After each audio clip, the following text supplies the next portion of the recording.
Ada salah satu julukan unik sekaligus menyakitkan yang disematkan pada motor-motor keren di Indonesia. Julukan itu adalah motor kopong. Julukan motor kopong ini justru diberikan pada motor-motor sport keren seperti Honda CBR 250RR, CBR 150R, dan juga Yamaha R15 generasi ketiga. Masa motor udah pada keren gitu kok dibilang motor kopong ya sob? Tentu saja julukan ini bukan tanpa alasan sob. Kopong di sini diartikan sebagai kosong alias tak ada isinya. Yang mana ini seperti menyinggung kalau motor-motor sport keren bergaya big bike tersebut sebetulnya hanya tampak luarnya aja yang kayak moge, tapi aslinya dalamnya kosong melompong. Apakah memang seperti itu kebenarannya?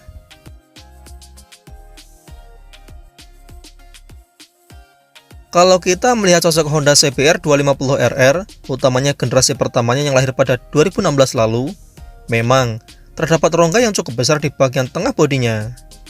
Terdapat gap yang cukup lebar antara bagian engine dengan sasisnya.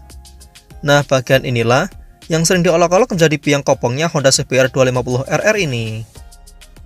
Pemilihan sasis jenis tralis yang dipakainya sebetulnya tak ada yang salah dari pihak Honda sob. Toh para rival-rivalnya misalnya R25 ataupun Ninja 250 juga memakai jenis sasis yang serupa. Hanya saja pada bagian ini, oleh Honda dibiarkan telanjang tanpa ada cover sama sekali.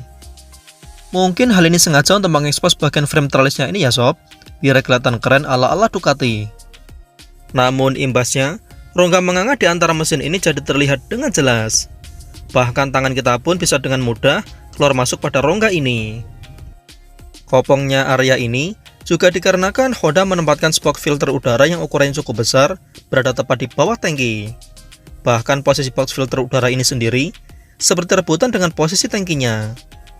Honda berujar kalau penempatan box filter udara ini mampu menangkap udara yang lebih banyak dari bagian depan motor saat motor melaju kencang dan juga membantu proses suplai udara ke ruang bahan bakar yang lebih baik.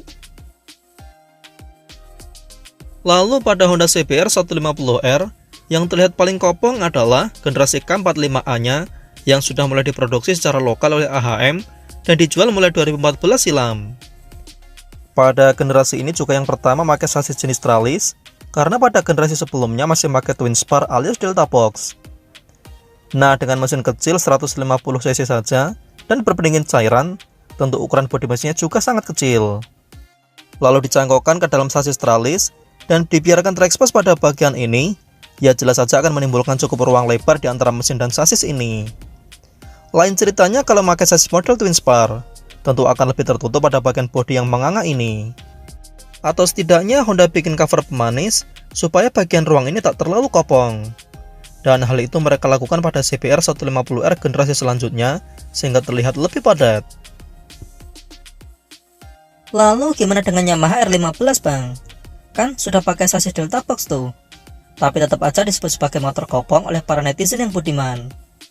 Apa jangan-jangan sebutan ini hanya dibuat oleh para FPH yang gak terima CBR-nya disebut sebagai motor kopong? Yaps, Yamaha R15 utamanya generasi ketiga juga tak luput dari sebutannya sebagai motor kopong. Padahal motor ini jelas-jelas pakai sasis delta box yang terlihat sangat padat kalau dilihat dari samping. Tapi, kopongnya motor ini akan nampak jika kita lihat dari sisi atas ya sob.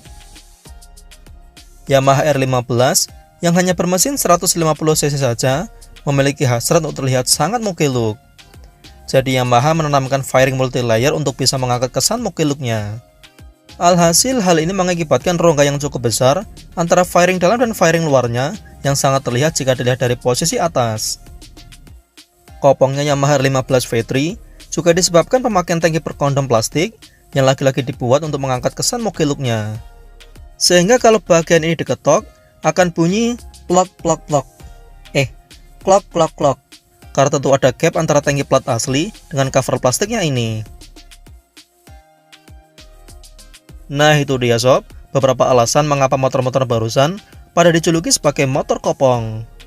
Pada kreatif ya bikers tanah air ini, kalau soal kritik mengkritik, celah mencela itu nomor 1. Beli mah kagak. Termasuk mimin juga loh ini. Oke sob, mungkin itu dulu pembahasan pada video kali ini. Dan seperti biasa silahkan berikan tanggapan kamu di kolom komentar ya.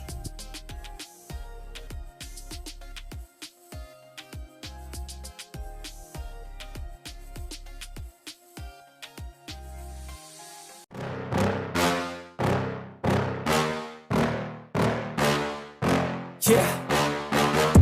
Please tell me that I can't, that I won't, that I fail, that I'll never make it out, yeah. Please tell me all the bad